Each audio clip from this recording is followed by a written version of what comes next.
Hello दोस्तों, कैसे हैं आप सब। आई होप आप स्वस्थ होंगे, मस्त होंगे और अपनी प्रिपरेशन में व्यस्त होंगे। दोस्तों, इस वीडियो में मैं आपको बताऊंगा एएसओ इन सीएसएस के बारे में कंप्लीट इन्फॉर्मेशन। ये सारी इन्फॉर्मेशन मैं आज आपके साथ शेयर करूंगा। तो अगर आप एएसओ इन सीएसएस की पोस्ट के बारे में जानना चाहते हैं तो इस वीडियो को एंड तक देखिए, आपको काफ़ी सारी इन्फॉर्मेशन मिलेगी एएसओ के बारे में। दोस्तों, ये है कुछ बेसिक डिटेल्स एएसओ के बारे में। पोस्ट का नाम है assistant section officer in central secretariat service. और जो इसका सिलेक्शन होता है उसके लिए आपको एसएससी सीजीएल का एग्ज़ाम देना होता है। इसका ग्रेड पे होता है 4600 grade pay.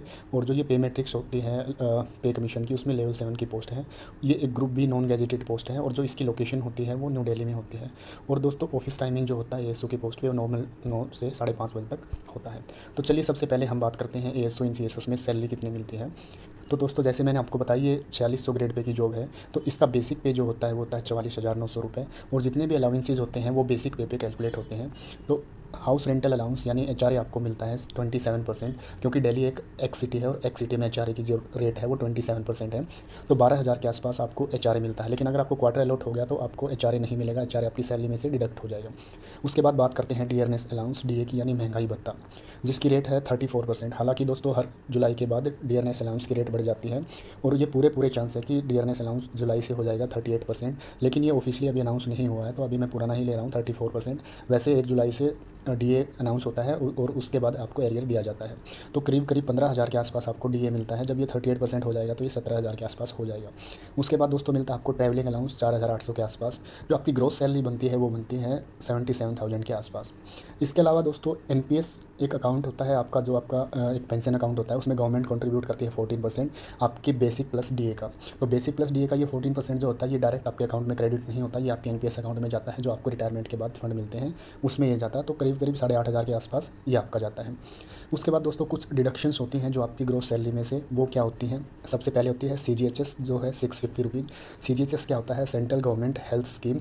Central government health scheme में क्या होता है कि आपका और आपके जो डिपेंडेंट मेंबर हैं, आप उनसे सीजीएचएस इम्पैनल्ड हॉस्पिटल में से फ्री में आपका ट्रीटमेंट हो जाता है, या ट्रीटमेंट का जो भी कॉस्ट होता है वो गवर्नमेंट बाद में रिम्बर्स कर देती है। तो एक तरह से आपकी पूरी फैमिली का मेडिकल कवरेज होता है।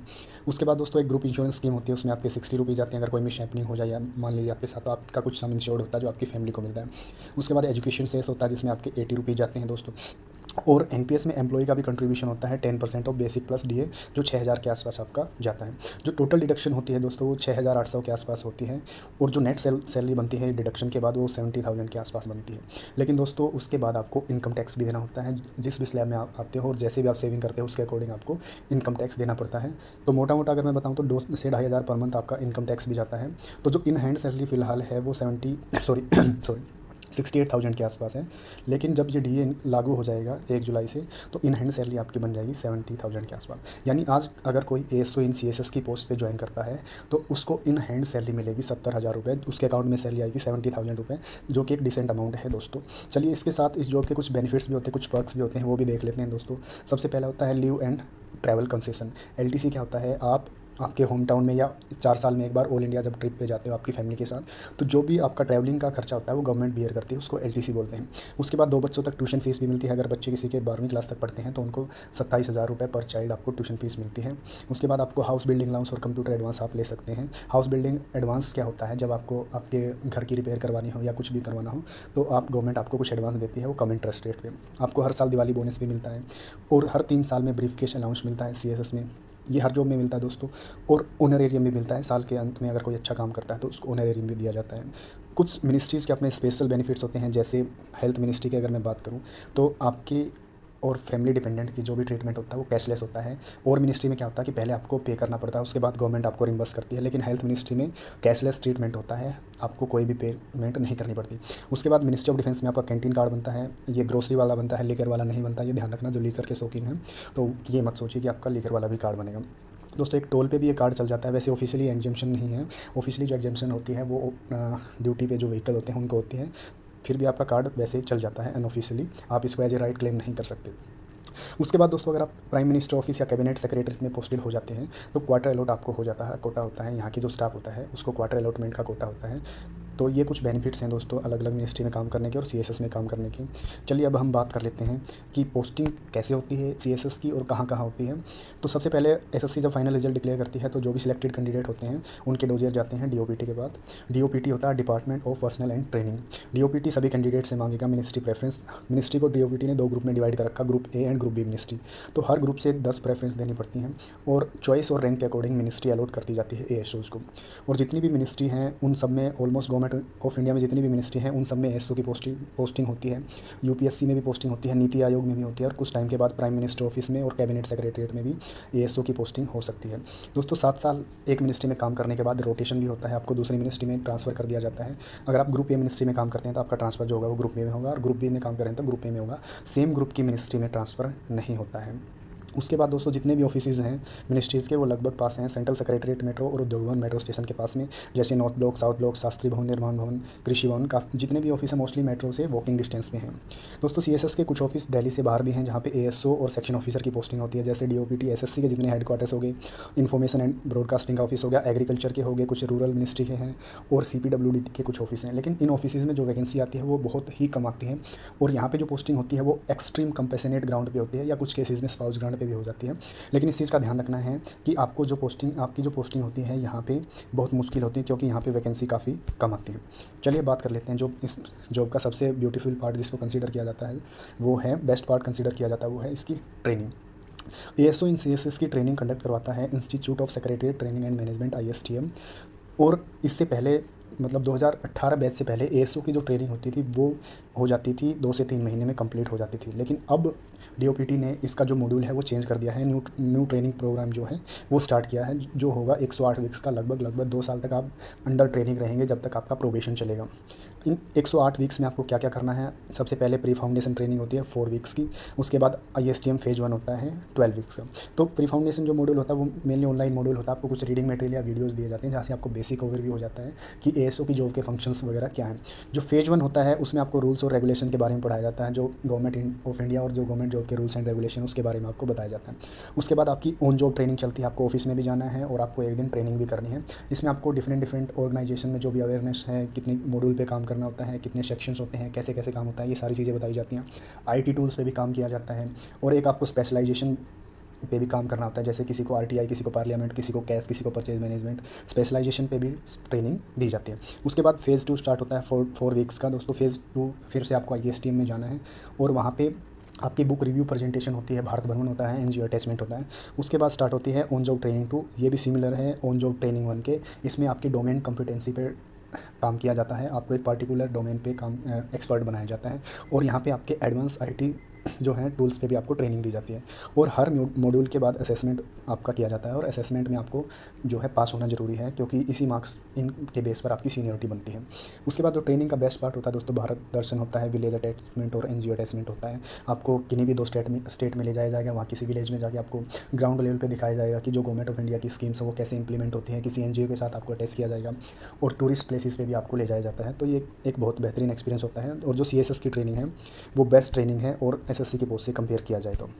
चलिए अब बात कर लेते हैं कि सीएसएस में प्रमोशन कैसा होता है, प्रमोशनल एस्पेक्ट कैसे हैं एएसओ की पोस्ट पर।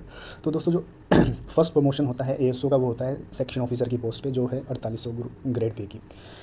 और आप 5 साल के बाद 5 साल तक अगर आप एएसओ की पोस्ट पर काम कर लेते हैं तो आप एलिजिबल हो जाते हो एलडीसी में अपीयर होने के लिए। एलडीसी होता है लिमिटेड डिपार्टमेंटल कॉम्पिटिटिव एग्जाम और अगर आप उस एग्ज़ाम को क्रैक कर लेते हैं तो आप सेक्शन ऑफिसर की पोस्ट पर प्रमोट हो जाते हो 6 साल तक, जो कि 4800 ग्रेड पे की पोस्ट है। लेकिन अभी कुछ टाइम से दोस्तों इस एग्ज़ाम पे कोर्ट केस चल रहा है, एग्ज़ाम कंडक्ट हुआ नहीं है। तो अगर एग्ज़ाम कंडक्ट नहीं होता तो रेगुलर प्रमोशन होने में लग जाते हैं 8 से 10 साल भी। तो 8 से 10 साल डायरेक्ट रूट यानी रेगुलर प्रमोशन से आपको सेक्शन ऑफिसर में बनने में लगता है, 5 से 6 साल लगते हैं एग्जाम से। उसके बाद अगर आप सेक्शन ऑफिसर के ग्रेड में 4 साल तक कंटिन्यू काम कर लेते हैं तो आपका जो ग्रेड पे है अपग्रेड हो जाता है automatic 5400 grade pay, 5400 grade pay आपका हो जाता है। उसके बाद दोस्तों आपका सेकंड प्रमोशन जो होता है वो होता है अंडर सेक्रेटरी की पोस्ट पर, वो होता है 8 से 9 साल के बाद में। और अंडर सेक्रेटरी जो है वो ग्रुप ए पोस्ट है और इसका जो ग्रेड पे होता है वो 6600 ग्रेड पे होता है, 6600 ग्रेड पे होता है। उसके बाद थर्ड प्रमोशन फिर से 8 से 9 साल में होता है दोस्तों डेप्यूटी सेक्रेटरी की पोस्ट पे, इसका ग्रेड पे होता है 7600 ग्रेड पे। और जो फोर्थ प्रमोशन होता है वो 7 से 8 साल के बाद फिर से होता है डायरेक्टर की पोस्ट पे, डायरेक्टर का जो ग्रेड पे होता है वो 8700 ग्रेड पे होता है।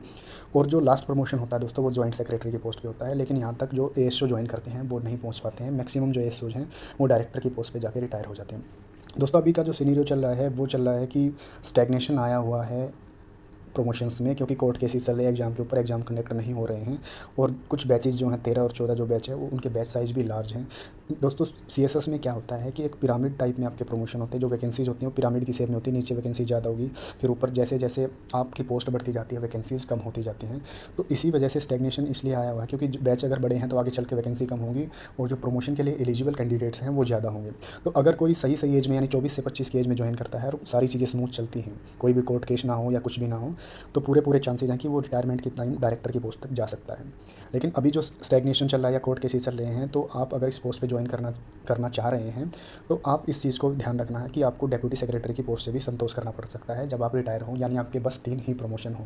क्योंकि फ्यूचर को कोई प्रिडिक्ट नहीं कर सकता है, फ्यूचर में चीज़ें अच्छी भी हो सकती हैं और चीज़ें बुरी भी हो सकती हैं। तो आपको ये सोच के चलना कि आपके 3 प्रमोशन तक आपको संतोष करना पड़ सकता है, आप डेप्यूटी सेक्रेटरी की पोस्ट से जाकर रिटायर हो सकते हैं। लेकिन अगर चीज़ें स्मूथ होंगी तो आपका चौथा प्रमोशन भी हो जाएगा और आप डायरेक्टर की पोस्ट पे जाकर रिटायर होंगे, और डायरेक्टर एक बहुत अच्छी पोस्ट है। तो दोस्तों ये थे प्रमोशनल एस्पेक्ट सीएसएस में कैसे होते हैं। अब बात कर लेते हैं सीएसएस की जॉब प्रोफाइल क्या होती है, एएसओ इन सीएसएस को काम क्या करना पड़ता है। तो दोस्तों ये एक डेस्क जॉब है, इसमें कोई भी पब्लिक डीलिंग नहीं होती, ना ही कोई फील्ड वर्क होता है। आपको एक सेक्शन अलॉट कर दिया जाता है, वहीं पे बैठ के आपको काम करना होता है। सॉरी। और आपकी जो रिपोर्टिंग होती है वो सेक्शन ऑफिसर को होती है। सेक्शन ऑफिसर ही आपको काम अलॉट करता है और आपको कोई भी फाइल है वो पुटअप करनी होती है सेक्शन ऑफिसर को। और आपका जो बेसिक नेचर ऑफ वर्क रहेगा वो रहेगा पुट फाइल पे आपको काम करना पड़ेगा। आपको फाइल पुटअप करनी है, या वो फिजिकल फाइलें हो या ई ऑफिस पे आपको पुटअप करनी है। और बेसिक नोटिंग ड्राफ्टिंग का काम रहता है। नोटिंग और ड्राफ्टिंग दोस्तों फाइल के पोर्शन होते हैं। नोटिंग होता है प्रोसेस सीट कि आपने किसी भी केस को कैसे प्रोसेस किया, और ड्राफ्टिंग एक कम्युनिकेशन होता है, आप उसको ड्राफ्ट करके सीनियर से साइन लेते हैं, फिर उसको डिस्पैच कर देते हैं। उसके बाद आपका जो काम का नेचर है वो इस बात पे भी डिपेंड करता है कि आप किस सेक्शन में पोस्टेड हैं। अगर कोई कैश सेक्शन में पोस्टेड है तो उसको सैलरी के बिल प्रोसेस करने हैं या मेडिकल बिल प्रोसेस करने का काम होता है। आरटीआई सेक्शन में जो पोस्टेड होगा वो आरटीआई से रिलेटेड काम करेगा। पार्लियामेंट सेक्शन में जो पोस्टेड होगा वो पार्लियामेंट क्वेश्चंस के आंसर प्रोसेस करेगा। एडमिन सेक्शन में ट्रांसफर, पोस्टिंग और सर्विस बुक मेंटेन और लीव के मेंटेन करने का काम होता है। इसके अलावा कोई भी रेगुलर वर्क जो आपके सीनियर आपको अलॉट करते हैं वो आपको करना पड़ता है। कोई फाइल पुटअप करनी है या किसी लेटर का रिप्लाई ड्राफ्ट करना है वो आपको करने पड़ते हैं। और एएसओ को जो गवर्नमेंट ऑफ इंडिया की पॉलिसी मेकिंग का जो प्रोसेस होता है उसमें भी एएसओ का इन्वॉल्वमेंट होता है। तो दोस्तों एक प्योरली क्लरिकल जॉब अगर आप सोच रहे हो तो ये कॉपी पेस्ट वाली जॉब है नहीं। वैसे तो ये डेस्क जॉब है और काम का जो नेचर है वो क्लरिकल होता है, लेकिन पूरा प्योरली कॉपी पेस्ट नहीं होता। इसमें आपको एनालिटिकल और राइटिंग स्किल्स आपकी होनी चाहिए। कोई भी प्रपोजल अगर आता है आपके पास आपके सेक्शन में तो आपको अच्छे से एनालाइज करना होता है कि ये as per rule regulation standard manuals ये प्रपोजल सही है या गलत है। आपको आपके सजेशंस फाइल पे देने होते हैं, सीनियर्स को आपको प्रपोज करना होता है कि इस प्रपोजल पे ऐसे एक्शन लिया जाए। तो आपको एनालिटिक स्किल और आपकी राइटिंग स्किल भी अच्छी होनी चाहिए, नोटिंग और ड्राफ्टिंग स्किल आपकी अच्छी होनी चाहिए। फिर भी कोई रॉकेट साइंस है नहीं दोस्तों, नॉर्मल सा काम होता है। और जो भी आपके सुपीरियर होते हैं, सीनियर ऑफिसर होते हैं, वो काफ़ी हेल्पफुल होते हैं, वो धीरे धीरे आपको सारा काम सिखा देते हैं। तो दोस्तों ये था एएसओ इन सीएसएस की जॉब प्रोफाइल के बारे में। अब बात कर लेते हैं कि इस पोस्ट पर वर्कलोड कैसा होता है, और अगर आप यूपीएससी प्रिपरेशन के लिए एएसओ की पोस्ट को सिलेक्ट करना चाहते हैं तो क्या ये एक बेस्ट पोस्ट है यूपीएससी के लिए। तो दोस्तों वर्कलोड जो होता है वो हर सेक्शन में इस पोस्ट में जो होता है मोस्टली सेक्शन में नॉर्मल टू मॉडरेट होता है। आप गिवन जो ऑफिशियल आवर्स हैं उसमें आपका काम आराम से मैनेज कर लेते हैं, और आप जब ऑफिस का टाइम खत्म होता है तो फ्री होते हैं आराम से, आपके कोई भी बर्डन नहीं होता। लेकिन जो कुछ सेक्शंस होते हैं उनमें दोस्तों हैवी वर्कलोड होता है। और जो हैवी वर्कलोड वाले सेक्शन होते हैं उनमें से कुछ ऐसे सेक्शन हैं जिसमें ओकेजनली होता है, जब भी जैसे पार्लियामेंट सेशन आएगा या कभी आरटीआई की रिप्लाई करनी है तो ओकेजनली वहाँ पे हैवी वर्कलोड होता है। और कुछ जो ऐसे सेक्शन हैं जहाँ पे रेगुलर हैवी वर्कलोड होता है। तो रेगुलर हैवी वर्कलोड वाले काफ़ी कम सेक्शन होते हैं दोस्तों, ओकेजनली वाले कुछ सेक्शन होते हैं। और जो मोस्टली सेक्शन मैंने बताया वहाँ पे नॉर्मल टू मॉडरेट आपका काम होता है। और दूसरी बात यह है कि जो वर्कलोड होता है वो इस बात पे डिपेंड नहीं करता कि आप किस मिनिस्ट्री में पोस्टेड हो, छोटी मिनिस्ट्री में पोस्टेड हो या बड़ी मिनिस्ट्री में पोस्टेड हो। वो डिपेंड करता है कि आपकी सीट किस सेक्शन में है, किस सेक्शन में आप किस टाइप का काम डील कर रहे हो। तो ये आपके सेक्शन पे डिपेंड करता है। अब बात करते हैं कि यूपीएससी या स्टेट पीसीएस के लिए अगर आप प्रिपरेशन करना चाहते हो तो क्या आपको इस जॉब को सिलेक्ट करना चाहिए। तो बिल्कुल सिलेक्ट करना चाहिए दोस्तों। ये बेस्ट जॉब कंसिडर की जाती है यूपीएससी प्रिपरेशन के लिए, क्योंकि जितने भी कोचिंग्स हैं वो दिल्ली में हैं, और इसमें जो नॉर्मल वर्कलोड होता है तो आप ऑफिस टाइम के बाद बिल्कुल फ्री होते हो, आप कोचिंग कर सकते हैं और आपकी स्टडी के लिए टाइम दे सकते हैं। लेकिन इसमें कंडीशन लग जाती है दोस्तों कि आप किसी हैवी वर्कलोड वाले सेक्शन में आपकी पोस्टिंग ना हो जाए। अगर आपकी पोस्टिंग किसी हैवी वर्कलोड वाले सेक्शन में हो जाती है तो आपकी स्टडी थोड़ी सी डिस्टर्ब हो जाती है। हालांकि ऐसे सेक्शन बहुत ही कम हैं जहाँ पे वर्कलोड जो होता है वो भारी वर्कलोड होता है। नॉर्मल वर्कलोड वाले सेक्शन में आप आराम से आपकी तैयारी कर सकते हैं। आप ऑफिस के बाद कोचिंग पे भी जा सकते हैं, और लंच में आप लाइब्रेरी में बैठ के पढ़ सकते हैं। और कई कई सेक्शन में आपको ऐसे चांसेस हैं कि आप अपनी सीट पे बैठकर हल्का फुल्का पढ़ सकते हैं, कुछ पीडीएफ वगैरह ये देख सकते हैं। तो काफ़ी अच्छी पोस्ट है दोस्तों ये यूपीएससी की प्रिपरेशन के लिए, बशर्ते आपकी पोस्टिंग ऐसे सेक्शन में ना हो जाए जहाँ पे रेगुलर हैवी वर्कलोड है। वहाँ पे अगर ऐसे सेक्शन में आपकी पोस्टिंग हुई तो आपकी स्टडी थोड़ी सी डिस्टर्ब हो सकती है। इस चीज़ का आपको ध्यान में रखना है ये पोस्ट सेलेक्ट करने से पहले। चलिए बात कर लेते हैं दोस्तों गवर्नमेंट क्वार्टर्स के क्या सिचुएशन है और मंथली एक्सपेंसेस आप दिल्ली में में रहते हैं तो कितना हो जाता है। दोस्तों ASO इन CSS एलिजिबल है टाइप 3 गवर्नमेंट क्वार्टर के लिए। टाइप 3 जो गवर्नमेंट क्वार्टर है वो 2 BHK के इक्विवेलेंट होता है। जो 2 BHK फ्लैट होता है, 2 बेडरूम 1 हॉल, वो उसके लिए एलिजिबल है। लेकिन यहाँ पे CSS के लिए अलग से कोई भी क्वार्टर्स नहीं होते दोस्तों। यहाँ पे जनरल पूल वाले क्वार्टर होते हैं। जनरल पूल यानी जितने भी गवर्नमेंट एम्प्लॉय दिल्ली में पोस्टेड हैं वो सभी बिडिंग करते हैं, और इसी वजह से वेटिंग लिस्ट है वो काफ़ी लंबी रहती है टाइप 3 के लिए। टाइप 3 मिलने में दोस्तों 9 से 10 साल भी लग जाते हैं, जो अभी वेटिंग लिस्ट चल रही है, क्योंकि काफ़ी लोग यहाँ पे दिल्ली में गवर्नमेंट एम्प्लॉय पोस्टेड हैं। और टाइप 2 जो इससे एक लेवल नीचे होता है दोस्तों, जो 1 BHK के इक्वल होता है, वो आपको 4 से 5 साल में मिल सकता है अगर आप टाइप 2 लेना चाहते हैं। बहुत से लोग हैं जो टाइप 2 में भी रह रहे हैं। अभी दोस्तों CPWD जो है वो बहुत सारे नए क्वार्टर्स बना रहे हैं सॉरी, जो कि एक तरह से सोसाइटी फ्लैट्स टाइप होते हैं। उनका इंफ्रास्ट्रक्चर जो होता है वो काफ़ी अच्छा होता है। अभी बन रहे हैं, 2-3 जगह बने हैं, और फ्यूचर में भी पूरे पूरे चांसेस हैं कि काफ़ी जगह CPWD नए क्वार्टर्स बनाएगा, तो चीज़ें स्मूथ हो सकती हैं। अब बात करते हैं दोस्तों कि मंथली एक्सपेंसेस, महीने में आपका खर्चा कितना हो जाता है। तो दोस्तों ये डिपेंड करेगा कि आप किस एरिया में रहते हैं और आपकी लाइफस्टाइल क्या है। दो चीज़ों पे डिपेंड करता है। आप उस एरिया में रहते हो, आप ठीक ठाक नॉर्मल एरिया में रहते हो, या किसी दूर जाके एरिया में रहते हो, ऑफिस से कितने डिस्टेंस पे रहते हो, आपकी लाइफस्टाइल क्या है आप पार्टियों में जाना पसंद करते हैं या नॉर्मल आराम से खाने पसंद करते हैं, इन चीज़ों पर डिपेंड करता है। फिर भी अगर मैं एवरेज एक्सपेंस की बात करूँ तो 20,000 रुपये एक बंदे का खर्चा हो जाता है। सब रेंट मिला के, ट्रैवलिंग मिला के और खाने का मिला के 20,000 एवरेज खर्चा हो सकता है। ये कुछ लोगों का कम भी हो सकता है, कुछ लोगों का ज़्यादा भी हो सकता है। जैसे मैंने बताया वो लाइफस्टाइल पे डिपेंड करता है। कुछ लोग पैसे ज़्यादा बचा लेते हैं, कुछ लोग पैसे ज़्यादा खर्च करते हैं, तो ये उन पे डिपेंड करता है। अब लास्ट में दोस्तों हम बात करेंगे ASO इन CSS के प्रोज एंड कॉन्स क्या होते हैं दोस्तों। तो प्रोज की बात करें तो इस पोस्ट में ज्वाइनिंग है जो सबसे फास्ट होती है, 3 से 4 महीने में आपकी ज्वाइनिंग हो जाती है फाइनल रिजल्ट आने के बाद। उसके बाद इसकी जो ट्रेनिंग होती है दोस्तों वो बेस्ट होती है। बेस्ट पार्ट इस जॉब का भी है, और जितनी भी SSC में पोस्ट होती है उसमें इसकी ट्रेनिंग बेस्ट कंसीडर की जाती है। उसके बाद वर्क लाइफ जो बैलेंस होता है वो उसका बेस्ट होता है। टिपिकल 9 से 5 वाली जॉब है। आप ऑफिस के बाद आपकी कोई हॉबीज हैं या कुछ स्टडी आप करना चाहते हो आराम से कर सकते हो, और ये फिक्स जॉब है। इसमें ट्रांसफ़र की आपकी कोई टेंशन नहीं रहती है, आपको बार बार सामान उठाना पड़ेगा, आप आपकी फैमिली को भी सेटल कर सकते हैं। और इसमें कोई भी पब्लिक डीलिंग नहीं होती दोस्तों। झिक झिक चिक चिक वाली कोई भी ऐसी बात नहीं होती। आपको आराम से मिनिस्ट्री में काम करना है, वहाँ पर कोई भी पब्लिक या आम जनता वहाँ पर नहीं आ सकती। उसके बाद आपका एक्सपोजर हो जाता है 3 से 4 मिनिस्ट्री में काम करने का, क्योंकि हर 7 से 8 साल में मिनिस्ट्री में रोटेशन होता है, तो आप अलग अलग मिनिस्ट्री में 3 से 4 जगह काम कर लेते हैं, तो अच्छा एक्सपोजर हो जाता है। और इसके प्रमोशनल एस्पेक्ट भी ठीक है दोस्तों। ग्रुप ए की पोस्ट तक आप रिटायर हो जाते हो। कई SSC की पोस्ट में ऐसा नहीं होता कि आप ग्रुप ए तक पहुंच जाए। हालांकि मैंने बताया कि अभी कुछ स्टेगनेशन है, फिर भी आप रिटायरमेंट तक तो ग्रुप ए तक तो फिर भी पहुंच जाते हैं। उसके बाद दोस्तों जो आपकी ऑफिसेज होते हैं वो बहुत ही अच्छी जगह पे हैं, जैसे राष्ट्रपति भवन हो गया, पार्लियामेंट, इंडिया गेट के आसपास आपके ऑफिसेज हैं, तो एक अलग ही फीलिंग आती है जहाँ से देश की सत्ता चलती है। सेंटर ऑफ पावर जहाँ पे है वहाँ पे बैठ के आप काम कर रहे हैं। और अभी सेंट्रल विस्टा प्रोजेक्ट भी आ रहा, तो जितनी भी मिनिस्ट्रीज हैं सबके ऑफिस सेंट्रल विस्टा प्रोजेक्ट में शिफ्ट कर दिए जाएंगे, जो जहाँ पे वर्ल्ड क्लास इंफ्रास्ट्रक्चर होगा वहाँ पे काम करने की आपको अच्छी फीलिंग आएगी। उसके बाद कून्स की बात करें तो दोस्तों एक तो इसमें सबसे बड़ा जो इसका डिसएडवांटेज है वो है कि जो टाइप ऑफ वर्क है वो रिपीटेड रहता है। वही फाइलों पे आपको काम करना पड़ता है, वही नोटिंग ड्राफ्टिंग आपको करनी पड़ती है। आपका प्रमोशन हो जाएगा तो आप साइनिंग अथॉरिटी बन जाओगे, फिर भी आपको साइन उन्हीं फाइलों पे करना है, उन्हीं फाइलों को पढ़ना है। फील्ड जॉब इसमें बिल्कुल नहीं होती है। जिसको फील्ड में काम करना पसंद है उसके लिए जॉब सूटेबल नहीं है। तो काम जो रहेगा वही बार बार रिपीट होता रहेगा, बोरिंग सा होता रहेगा। दूसरी इसमें पोस्टिंग जो रहेगी लाइफ टाइम डेली रहेगी। कुछ लोगों को डेली में रहना पसंद नहीं है ड्यू टू पोल्यूशन या ट्रैफिक कुछ भी, तो उनके लिए भी ये पोस्ट सूटेबल नहीं है। दूसरी अगर बात करें तो कुछ पोस्ट हैं जैसे ED CBI इनकम टैक्स, उनके कंपैरिजन में सॉरी, इस पोस्ट पे जो पावर वाली फीलिंग है वो थोड़ी सी कम होती है, और इन पोस्ट पे थोड़ी सी ज़्यादा हो सकती है। हालांकि एक काफ़ी अच्छी डिसेंट पोस्ट है, ऐसी बात नहीं है, अच्छी सैलरी होती है और आपका वर्क लाइफ बैलेंस बेहतरीन होता है। फिर भी आपको पावर वगैरह चाहिए कि हाँ भाई रोब जमाना किसी के ऊपर, तो ऐसा इस पोस्ट में कम ही होता है। बिल्कुल नॉर्मल एक ये साफ़ सुथरी पोस्ट है। तो दोस्तों ये थी कुछ डिटेल्स ASO इन CSS की।